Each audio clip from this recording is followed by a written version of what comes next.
Video में हम Google sheet के 3 इंपॉर्टेंट फंक्शन इंडेक्स, मैच और इंडेक्स मैच के बारे में पढ़ने वाले हैं। सबसे पहला फंक्शन है इंडेक्स फंक्शन।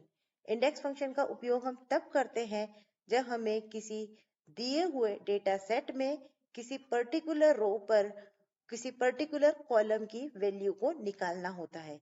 जैसे कि आप देख सकते हैं मेरे स्क्रीन पर एक टेबल मौजूद है जिसकी डेटा रेंज है A2 to I14। टेबल की रेंज A2 to I14 है। मान लो मुझे ये निकालना है कि इस टेबल में ऑर्डर नंबर 2002 पर कौन सा सेल्स पर्सन है। ऑर्डर नंबर 2002 मेरे रो नंबर 2 पर प्रेजेंट है क्योंकि टेबल का फर्स्ट रो ये है, सेकेंड रो ये है, तो मेरा रो नंबर हो गया 2 और सेल्स पर्सन का कॉलम होगा 1 2 3 4 4। तो उसको निकालने के लिए मैं सिंपली लिखूंगी इंडेक्स टेबल की range A2 to I14, then मेरा रो का नंबर है 2, कॉलम का नंबर है 4। उसके बाद मैं ब्रैकेट को क्लोज करूंगी। देख सकते हैं हमें 10 आ गया है। अगर मुझे ये चेंज करना है, सपोज मैंने यहाँ पर कॉलम नंबर लिख दिया 4, अब क्या आता है नेहा पटेल 1 2 3 4 4 पर आपका नेहा पटेल नाम का सेल्स पर्सन प्रेजेंट है। तो इस तरीके से आपने देखा कि किस तरीके से हम इंडेक्स की मदद से दिए गए रो पर प्रेजेंट कॉलम की वैल्यू को निकाल सकते हैं। उसी तरीके से हम दूसरा इंपॉर्टेंट फंक्शन यूज करते हैं मैच, जिसकी मदद से हम किसी एक की वैल्यू को, एक सर्च की को, जैसे मैंने ये निकालना चाहा कि ऑर्डर आईडी 2007 किस रो नंबर पे प्रेजेंट है, यानी कि किसी भी एक वैल्यू को मैं दूं और मैं ये जानना चाहूं कि वो किस रो नंबर पे है, वो हम मैच की मदद से यूज कर सकते हैं। मैच को लिखने के लिए हम लिखेंगे मैच इक्वल टू मैच। जिस सेल पर हमें रिजल्ट चाहिए उस सेल पर जाकर क्लिक कीजिए, इक्वल टू करके मैच लिखिए। मैच लिखने के बाद मुझे ये जानना है कि 2007 ऑर्डर आईडी किस रो पे है, तो मैं ऑर्डर आईडी 2007 लिखूंगी। 2007 लिखने के बाद आपको मालूम है order ID cell number A2 से लेकर सेल नंबर A15 तक प्रेजेंट है।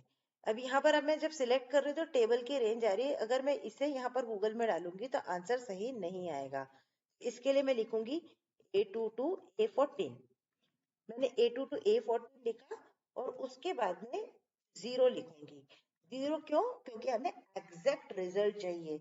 हम ये एज्यूम करते हैं कि टेबल अनसॉर्टेड है तो इससे हमें एग्जैक्ट रिजल्ट मिलेगा। अगर मैं बहुत श्योर हूँ कि टेबल सॉर्टेड है, असेंडिंग ऑर्डर में है, तो ही मैं 1 या कोई और वैल्यू लिखती हूँ। पर अभी के लिए आप ये समझ लीजिए कि हमें सिर्फ 0 वैल्यू लिखना है। आपकी एक्सपर्टीज जब इसमें आ जाए तब आप उसमें दूसरी वैल्यू डालकर इसे सर्च कर सकते हैं। जैसे मैं ये लिखूंगी मेरा आंसर आता है 7। देख सकते हैं 2007। 2007 को हम काउंट करते हैं 1 2 3 4 तक हमने देखा। अभी तक हम इंडेक्स फंक्शन के बारे में पढ़ चुके हैं। इंडेक्स फंक्शन दिए हुए डेटा सेट पे किसी सेट की वैल्यू को बताता है और मैच फंक्शन उसके रो नंबर को। अगर हम ये दोनों फंक्शन साथ में कंबाइन करें, यानी कि इंडेक्स प्लस मैच, क्या होगा? इंडेक्स प्लस मैच अगर हम करेंगे तो हमें डेटा को बहुत फास्ट ढूंढने में मदद मिलेगी, क्योंकि मैच हमें रो नंबर ढूंढ के दे देगी और उसकी मदद से हम इंडेक्स फंक्शन की मदद से डेटा की वैल्यू को बहुत ही फास्ट तरीके से रिट्राइव कर सकते हैं। तो उसको कंबाइन करने के लिए हमें क्या करना होगा, हम दिए हुए टेबल पे पहले डिसाइड करते हैं कि हमें क्या सर्च करना है, क्या फाइंड आउट करना है। अगर मुझे ये फाइंड आउट करना है कि ऑर्डर नंबर 2004 पर प्रोडक्ट नेम क्या था, प्रोडक्ट नेम क्या था, प्रोडक्ट नेम को पता करने के लिए सबसे पहले मैं क्या करूं कि मैं ये जानूं ऑर्डर आईडी का रो नंबर क्या है। तो उसके लिए मैं लिखूंगी मैच मैच और उसके लिए मैं लिखूंगी 2004। 2004 मेरी रो नंबर A2 से A14 तक प्रेजेंट है, फिर मैं लिख दूंगी 0। ये मैं जैसे लिखूंगी तो मुझे मालूम है कि मेरी रो नंबर की वैल्यू आ जाएगी। और इंडेक्स के लिए मेरे पास फॉर्मूला क्या है कि इंडेक्स में हम टेबल का रेंज लेते हैं, टेबल का रेंज लेते हैं और फिर उसमें रो और कॉलम की वैल्यू देते हैं। अब अगर मैं उसको शॉर्ट कर दूं, यहाँ पर अगर मुझे सिर्फ ये पता चल जाए कि टेबल में मेरा रो नंबर तो 4 है और कॉलम नंबर अगर मेरा 2 है, या कॉलम नंबर मेरा यहाँ पर होगा 1 2 3 4 5, कॉलम नंबर मेरा 5 है, तो मैं क्या कर सकती हूँ कि आप देखिए, मैन्युअली देखिए, 1 2 3 4 नंबर पे 5th पे टी पाउडर 1 kg दिख रहा है। पर अब मैंने मैथ से ये तो पता कर लिया कि मेरी रो नंबर क्या है, 4 है। मैथ से मेरा रिजल्ट 4 आ गया है।